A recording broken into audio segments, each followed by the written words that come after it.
오늘 저에게 주신 하나님의 말씀은 구약성경 전도서 11장 2절 말씀입니다. 저희들 함께 봉독하겠습니다. 일곱에게나 여덟에게 나눠 줄지어다. 무슨 재앙이 땅에 임할는지 내가 알지 못함이니라. 아멘. 기도하겠습니다. 하나님 아버지, 지난밤도 하나님께서 저희를 보호하여 주시고 하나님께서 오늘도 저희들에게 은혜 내려 주시어서 말씀과 기도의 자리로 나올 수 있는 은혜 주신 것 감사드립니다.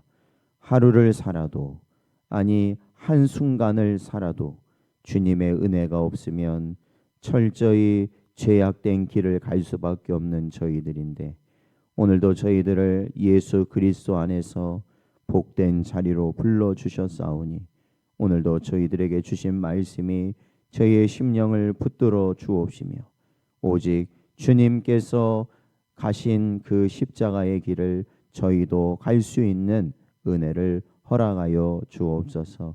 주의 은혜를 간절히 바라오며 예수님의 이름으로 기도하옵나이다. 아멘. 오늘은 나누는 것이 지혜입니다 라는 제목으로 하나님 말씀 증거합니다. 저희들이 살펴보았던 전도서 11장 1절에서 우리는 너는 내 떡을 물 위에 던져라 여러 날 후에 도로 찾으리라는 말씀을 통해 믿음으로 흩트는 삶, 곧 하나님의 뜻을 따라 나누는 사람의 복을 살펴보았습니다. 이 구절은 자기를 의지하지 않고 하나님께 맡기며 베푸는 자가 결국 하나님의 도우심을 경험하게 된다는 교훈을 갖고 있습니다. 오늘 우리가 함께 나누는 2절 말씀에서는 그 말씀의 연속으로 단지 흩고 베푸는 데서 그치지 않고 더 넓고 지혜롭게 나누는 삶을 권면하고 있습니다. 일곱에게나 여덟에게 나눠줄지어다. 무슨 재앙이 땅에 임할는지 네가 알지 못함이니라 말씀하고 있는데, 이러한 나눔은 곧 하나님 앞에서의 지혜로운 준비이며 믿음의 현실적 실천이라는 것입니다. 오늘 본문 말씀에서 나누는 것, 이것은 단지 구제를 말하는 일반적 권면이 아닙니다. 여기서 이 일곱이라는 숫자와 여덟이라는 숫자가 등장하는데, 이 히브리어로서는 일곱이라는 것은 완전수를 의미하고 여덟이라는 수는 그보다 더한 넉넉함을 의미합니다. 그러니까 이것은 완전하게 그리고 그 이상으로 나누는 것을 의미한다라는 것입니다. 잠언서 11장 24절은 이렇게 말합니다.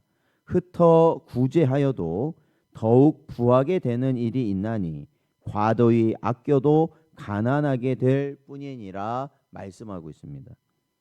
하나님 나라에서는 주는 자가 더 풍성하게 되며 자기 것을 움켜주는 자가 결국 가난하게 된다는 이러한 이 역설적 원리를 우리에게 가르칩니다. 사도 바울도 고린도후서 9장 6절에서 이렇게 말하고 있습니다. 이것이 곧 적게 심는 자는 적게 거두고 많이 심는 자는 많이 거둔다 하는 말이로다 말씀합니다.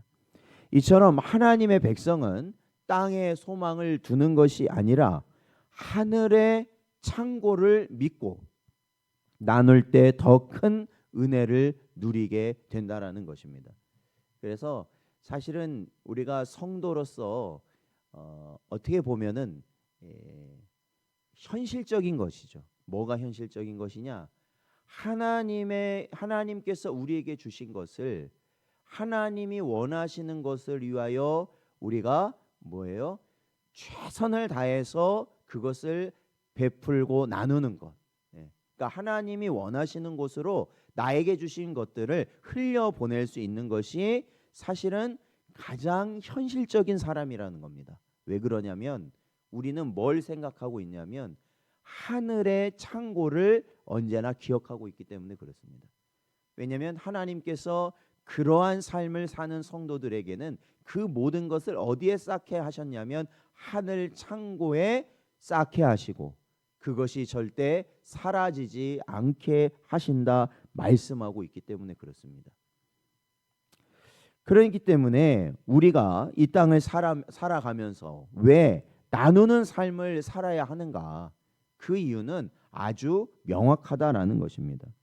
오늘 본문의 말씀을 보면 무슨 재앙이 땅에 임할는지 내가 알지 못한다라고 말하고 있어요. 이게 뭐겠어요? 지금 상황에서 보자면 비가 많이 내리고 있습니다. 그러면서 우리나라 이렇게 뭐 수도권도 그렇지만 이 남부 지역에 아주 큰 피해가 있죠. 여러분 보세요. 땅이 물에 잠겨 버립니다. 그리고 그들이 일평생 동안 모아서 해놨던 건물들이 물에 잠기거나 무너집니다. 즉 이것은 무엇을 의미하냐면 이 땅에 있는 것들은 우리가 그 장래를 보장할 수 없다는 겁니다. 이것은 예상할 수 없는 재난, 전쟁, 기근, 경제적 위기, 개인적 사고, 병고 등 우리는 이러한 모든 것들은 우리의 통제를 벗어난 것들이라는 겁니다. 우리가 어떻게 할 수 없는 거예요. 갑자기 우리를 불러가시면 그 모든 것은 나의 것이 아니라는 것을 우리는 알아야 된다는 겁니다. 그렇기 때문에 예수님은 어리석은 부자의 비유에서 분명히 말씀하시지 않습니까? 부자는 내 영혼아 편안히 쉬고 먹고 마시자 이렇게 했을 때 하나님께서는 뭐라고 말씀하십니까? 오늘 밤 내 영혼을 도로 찾으리니 그러면 네가 그토록 너의 것이라고 말한 그 모든 것이 누구의 것이 되겠느냐 이렇게 말씀하셨다라는 것입니다. 그것이 우리 인생입니다. 그렇기 때문에 나눈다는 것, 우리가 성도로서 나눈다는 것은 단순히 도덕적 행동이 아닙니다.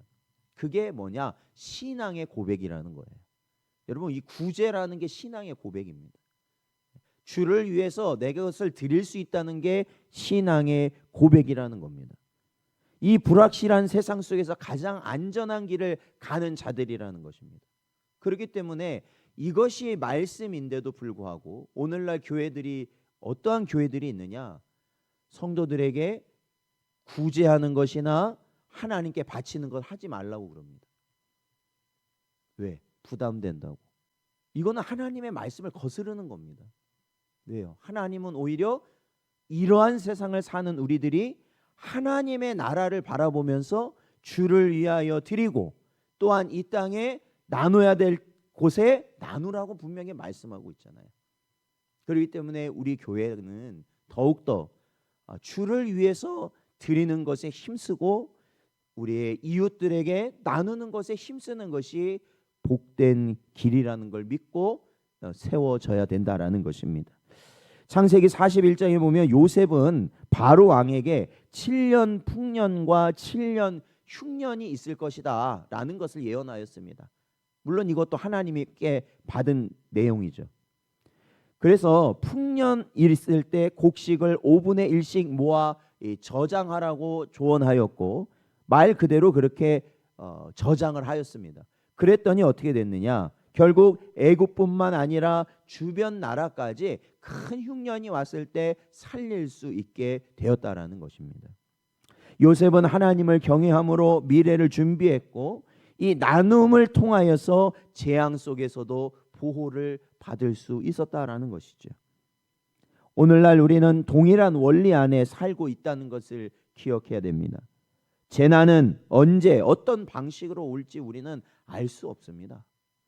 그러므로 재정의 분산, 섬김의 분산, 시간과 정성의 나눔, 관계의 확장을 통해 하나님의 은혜를 나누는 자는 재앙의 날에도 보호를 받는 복을 누린다라는 거예요. 잠언서 19장 17절 말씀을 보면 가난한 자를 불쌍히 여기는 것은 여호와께 꾸어 드리는 것이니 그의 선행을 그에게 갚아 주시리라 말씀하고 있죠. 하나님의 약속이라는 거예요. 구제하는 자, 다른 이들을 돕는 자, 다른 이들과 나누는 자를 하나님께서는 보호하실 것이다라고 약속하신 것이죠. 전도자는 미래의 불확실함 앞에서 하나님의 백성이 선택할 길을 움켜짐이 아니라 나눔과 흩어짐의 지혜라고 말하고 있습니다. 오늘날처럼 불확실한 시대가 어디에 있겠어요? 정말로 이 재난과 같은 상황 가운데서 또한 이 전쟁의 위협은 계속해서 발생되는 이러한 상황 가운데서, 그러니까 사람들은 뭐 합니까?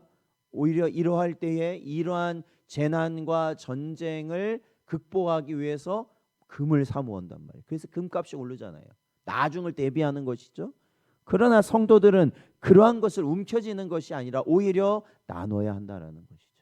그것이 하나님의 보호하심을 힘입는 지혜로운 길이라는 것입니다. 전도서 11장 1절에서 시작된 나눔은 이제 더 넓고 구체적인 분산과 섬김으로 나아가고 있다라는 겁니다. 우리는 무슨 재앙이 땅에 임할지 알지 못합니다.